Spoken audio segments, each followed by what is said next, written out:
Selamat datang di konten saya. Silahkan tonton sampai habis biar nggak salah paham, terutama Kadun. Bletak! Ya, sosial media hari ini dibanjiri dengan video foto tentang peresmian sebuah masjid di Solo yang luar biasa indah. Orang bisa saja menganggap remeh Jokowi ya, mengatakan dia itu presiden yang kelemar-kelemar, plonga-plongo. Tapi coba kita perhatikan bagaimana rekam jejaknya. Ini sebelum saya ngomongin soal masjid di Solo ya. Beliau itu, Pak Jokowi itu jadi wali kota 2 periode. Di periode kedua berhasil mendapatkan suara sebesar 90%. Bayangkan. Ngalahin Edi Wirabumi, calon yang diusung oleh Partai Demokrat. Kayaknya ini sepertinya cikal bakal Demokrat kesel sama Pak Jokowi. Kemudian Jokowi terpilih jadi gubernur DKI. Demokrat kesel lagi. Dan untuk mendapatkan posisi itu, lawan tandingnya bukan politisi receh sekelas Mardhani Alisera atau Neno Warisman ya, tapi petahana Fauzi Bowo, Bang Kumis.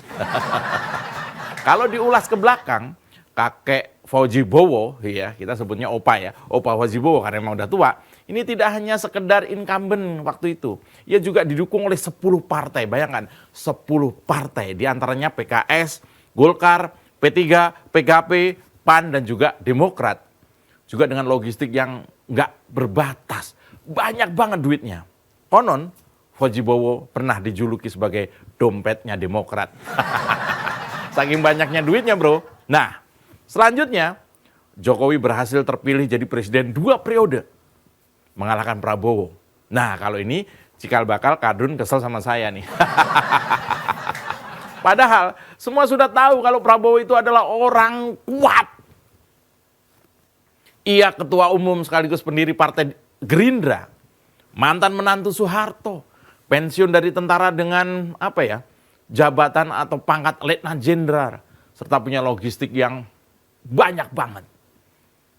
Tapi masih juga tumbang ketika berhadapan dengan Jokowi.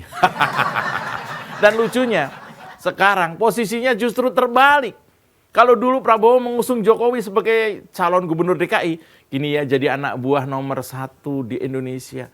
Jadi anak buah orang nomor 1 di Indonesia sebagai Menteri Pertahanan.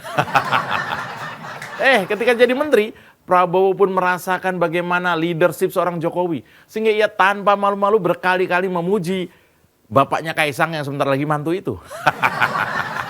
Iya ya, suatu hari Prabowo pernah bilang bahwa Jokowi ini adalah the right man as the leader in the bad time. Di masa pandemi dulu. Kadun mana tahu artinya.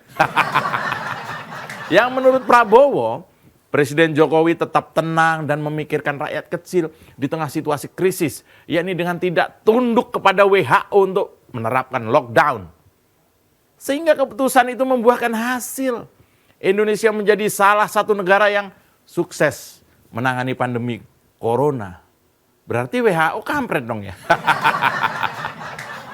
Harus kita memberi penghargaan kepada Presiden kita Pak Joko Widodo. Beliau telah memimpin krisis ini dengan tenang, dengan sejuk, memikirkan rakyat paling bawah. Itu saya saksi dalam kabinet, kata Prabowo waktu itu. Ya kabarnya sih rumah pribadinya bosnya Fadlizon ini, yaitu Prabowo, dipasang foto Pak Jokowi dengan ukuran yang segede gaban. Yang itu merupakan bentuk kekagumannya kepada Presiden Jokowi. Itu Prabowo. Jadi dengan pencapaian seperti tadi ya, tidak pernah terkalahkan dalam 5 kali pemilu dan dikagumi oleh mantan lawan, sungguh terlalu kalau masih ada orang yang meremehkan Presiden Jokowi. Nah, baru nih yang terbaru nih, Presiden Jokowi ternyata dikagumi oleh masyarakat luar, yakni masyarakat Filipina. Beberapa waktu lalu kan Mahfud MD itu menghadiri acara KTT ASEAN di Phnom Penh, di Kamboja. Di sanalah ia dapat cerita dari salah seorang pejabat Filipina bahwa Presiden Jokowi sangat populer di negaranya, yaitu Filipina. Keren kan? Kadun lihat konten ini pasti langsung keramas. Di samping itu, menurut penilaian pejabat Filipina itu, Jokowi merupakan presiden yang enak diajak ngomong. Murah senyum, serta pembawaannya gembira, riang. Ya, yang ini sih semua pemimpin negara sudah tahu ya. Tidak hanya itu sebenarnya. Tahun 2020, nama Jokowi sudah masuk ke dalam deretan 20 tokoh yang paling dikagumi di dunia. Dan beberapa kali masuk dalam daftar tokoh Muslim berpengaruh di dunia. Keren banget emang Pak D. Jokowi ini ya. Saya sangat bangga sekali. Dan soal kadrun, udahlah abaikan aja. Nah, selain karismatik kepemimpinan yang ada di dalam diri Presiden Jokowi, kepiawaian beliau dalam strategi prioritas, pendelegasian, serta koordinasi harus diakui begitu luar biasa. Terbukti ketika dirinya berhasil membujuk putra mahkota Abu Dhabi, Uni Emirat Arab, yaitu Mohammed bin Zayed bin Sultan Al Nahyan, atau kita kenal dengan MBZ gitu aja ya, sebagai sohibnya, teman dekatnya. Kenapa Jokowi dan MBZ ini sangat dekat dan memiliki hubungan yang sangat baik? Kita kupas setelah yang satu ini. Selamat datang di Oposisi 69 bersama saya, Mas Yoprai. Tarik bambang, sedikit disinggol lapor polisi, padahal doyan nyenggol tanpa basa-basi. Orang ngebanyol, kau disomasi. Oh sial, semua salah Jokowi. Jadi begini ceritanya bos, persahabatan antara MBZ dengan Pak Jokowi itu memang inspiratif banget. Hubungan itu yang bermula dari kunjungan Pak MBZ itu ke Indonesia tahun 2018. Waktu itu pembentukan Indonesia Investment Authority atau INA. Dan itu sangat didukung oleh Uni Emirat Arab. Sampai langsung saat itu cash ibaratnya ya. Menanamkan investasi awal sebesar 10 miliar dolar. Wah ini mah gede banget ya. Kalau yang namanya sahabat dekat, BFF, Bestie itu pasti udah trust lah, udah percaya. Gak pakai lama kalau cuma invest 10 miliar US dollar. Nggak bakal susah nagihnya. Kedepannya ya beberapa proyek yang sudah disepakati seperti bikin smelter green energy di Kalimantan Utara itu juga 10 miliar katanya. Kemudian ada proyek lapangan udara dan pelabuhan, juga proyek perbaikan lingkungan. Bahkan putra mahkota MBZ ini juga akan berinvestasi di ibu kota negara baru yang ada di Kalimantan. Contoh lain, keakraban Pak Jokowi dan juga MBZ ini adalah kunjungan Uni Emirat Arab, yakni pada bulan November tahun lalu. Presiden Jokowi meninjau langsung sebuah jalan yang diberi nama Jalan Presiden Joko Widodo. Pemberian nama jalan itu ya sebuah pengakuan lah, penghargaan tinggi kepada Indonesia. Bayangkan, di Uni Emirat Arab ada jalanan namanya Jalan Presiden Joko Widodo. Ini kalau bukan orang yang memang sangat dihormati, mana mungkin. Ini mirip di beberapa negara ya, yang memberi penghormatan dengan memberi nama Jalan Soekarno pada masa dulu ya. Sejarah ini berulang lagi. Setahu saya di Aljazair itu ada Jalan Soekarno. Di Maroko itu ada Jalan Soekarno. Bahkan pemberian nama jalan itu merupakan inisiatif langsung dari Pak MBZ ini. Dia itu putra mahkota Abu Dhabi. Dan juga wakil panglima tertinggi Angkatan Bersenjata Uni Emirat Arab, Sheikh Mohammed bin Zayed Al Nahyan. Dengan baju khasnya, hari ini menghias hampir di sosial media. Bahkan sebelumnya pemerintah Indonesia juga melakukan hal yang sama. Di mana pemerintah mengganti nama jalan tol layang Jakarta Cikampek ya. Itu jadi nama jalan layang, nama jalan tolnya diubah jadi Jalan MBZ. Penggantian nama itu diresmikan oleh Pak Pratikno tahun lalu. Nah, saling memberi nama jalan kedua pemimpin hebat ini juga merefleksikan hubungan antara Indonesia dengan Uni Emirat Arab yang sangat harmonis dalam beberapa tahun terakhir. Hubungan kedua negara ini terjalin dari tahun 46. Sudah 46 tahun maksud saya, bukan tahun 46. Sudah 46 tahun. Dari tahun 76. Enggak cuma kasih nama, tapi Pangeran MBZ juga membangun sebuah masjid yang diberi nama Masjid Presiden Joko Widodo. Letak masjidnya itu di Jalan Presiden Joko Widodo. Di Uni Emirat Arab. Bayangin, di Uni Emirat Arab ada masjid namanya Masjid Presiden Joko Widodo. Coba Kadun ke sana. Kan cuma itu ya. Kemesraan, keakraban Presiden Jokowi dan Pangeran MBZ ini juga ditunjukkan dengan seringnya mereka berkomunikasi lewat telepon, WA. Dalam sebuah kesempatan saya pernah berbicara langsung dengan Presiden Jokowi. Waktu itu saya iseng, saya nanya, ya biasa, pertanyaan ala saya. Waktu itu saya tanya Presiden Jokowi, Pak Presiden mohon izin, saya bertanya. Ya silakan Mas Jo.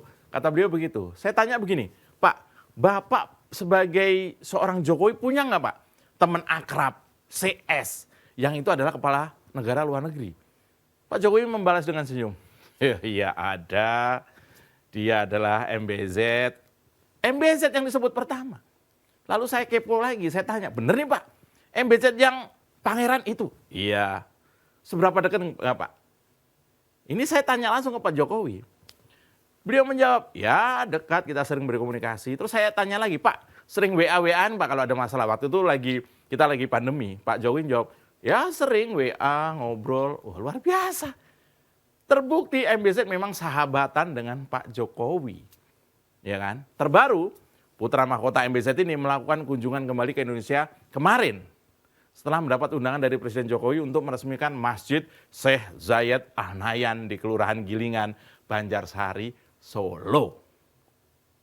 Arsitektur Masjid MBZ ini merupakan replika dari Masjid MBZ yang ada di Uni Emirat Arab. Warna putih dengan aksen emas mendominasi bangunan masjid. Masjidnya namanya Masjid Syekh Zayed Al Nahyan di Solo ini merupakan hadiah dari Presiden MBZ ini kepada Presiden Jokowi sebagai simbol persahabatan kedua negara. Pemerintah Kota Solo menyebut biaya pembangunannya itu 300 miliar. Ya 300 miliar buat Pangeran MBZ sih kecil ya.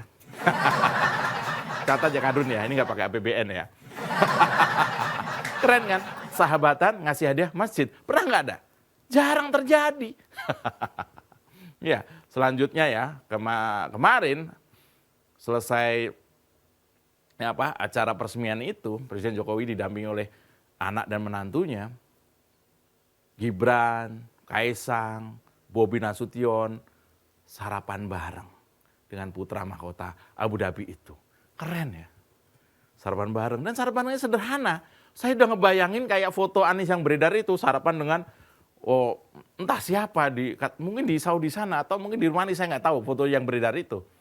Tapi kelihatan banget ya, melimpah sekali. Beda banget dengan sarapan ala Pak Jokowi dengan MBZ ini. Mungkin diet ya.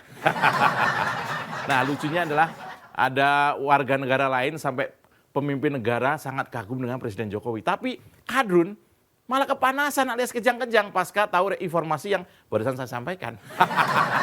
Namanya juga Kadrun ya. Ya pada akhirnya rekam jejak yang akan menjadi bukti. Bukan teriakan dari Kadrun dan barisan sakit hati. Mereka ngomongnya tidak ada yang benar. Mereka tidak ada optimisme sama sekali. Gimana Kadrun mau pinter? Kalau menyimpulkan hangatnya persahabatan dua orang ini saja nggak bisa. Tentunya saya berharap ya hubungan mesra Indonesia dengan Uni Emirat Arab ini terjalin saat ini dapat dimanfaatkan dan diimplementasikan dengan baik oleh seluruh pelaku usaha tanah air. Saya juga berharap kerjasama antara kedua negara ini nggak hanya di bidang ekonomi, tapi juga di bidang lain seperti pendidikan lah, mungkin pemberian beasiswa, perdagangan, dan sebagainya. Bravo Presiden Jokowi, bravo juga putra mahkota Mohammed bin Zayed. Ahlan wa sahlan. Dua orang besar, dua orang sahabat yang memberi contoh bahwa agama yang mereka anut adalah agama penyebar kebaikan, kesejukan, persahabatan, dan juga perdamaian. Saya Mas Jopray, salam bletak.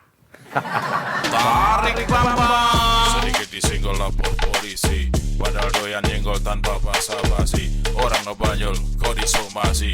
Oh sial, semua salah Jokowi. Kita dukung aksi melawan intoleran, radikalisme, dan juga terorisme demi Indonesia yang lebih baik dengan cara subscribe di kanal 245 TV. Makasih.